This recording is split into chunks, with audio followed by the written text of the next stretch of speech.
1 in 20 South Koreans is classified in the low interaction group, defined as people having contact with fewer than 20 people or fewer than 500 interactions per month. The latest findings released by the National Data Center then show that the economic participation figures for such people stood at about 1/4 of the national average, suggesting a strong correlation between social and economic isolation.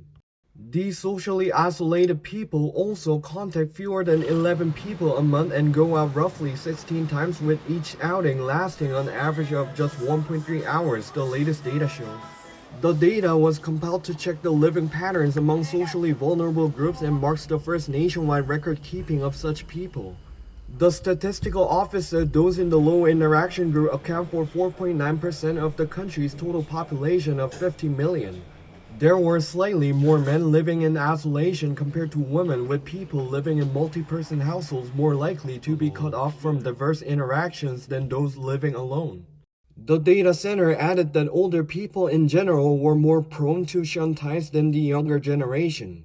As of 2023, only about 26% of the isolated population was economically active, which is less than half of the national average of 64%. Among people who are employed, regular workers made up some 53%, below the countrywide average of 67%. Part-time workers and the self-employed stood at roughly 26% and 21.5% respectively, and both of these statistics were higher than the average. The data, meanwhile, showed that socially isolated people on average spend 646,000 won per month on card purchases, with retail transactions accounting for 54.5% of the total. Buying food followed at 8.5%, with medical services standing at about 8% and transport at roughly 6%.